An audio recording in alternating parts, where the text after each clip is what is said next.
மிகவும் புகழ்பெற்ற புனித தலமாகும். இந்த கதிர்காம முருகனை தமிழர்கள் மட்டுமில்லாமல் சிங்களவர்கள் மற்றும் இலங்கை வேடுவர்கள் வழிபடுகிறார்கள். இதனால் இங்குள்ள முருகன் சிங்களர் வணங்கும் சிங்கார வேலர் என்றும் போற்றப்படுகிறார். தமிழ் கடவுளான முருகனின் மிகவும் சக்தி வாய்ந்த மற்றும் பழமையான கோயில்களில் இதுவும் ஒன்றாகும். இந்த கதிர்காமம் முருகனின் அதிசயம் என்னவென்றால், இங்கு முருகனுக்கு சிலை மற்றும் வேல் எதுவும் இல்லாமல் வெறும் மூடப்பட்ட திரைக்கு மட்டும் பூஜைகள் நடத்தப்படுகின்றன. உலகத்தில் உருவமே இல்லாமல் மூடப்பட்ட திரைக்கு வழிபாடு நடத்தப்படும் ஒரே முருகன் கோயில் இதுவாகும். மிகவும் பழமையான இந்த முருகன் கோயில் 1100ஆம் ஆண்டுகளில் கட்டப்பட்டதாக கூறப்படுகிறது.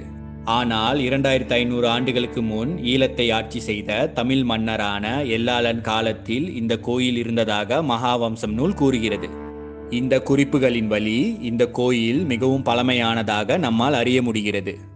15ஆம் நூற்றாண்டில்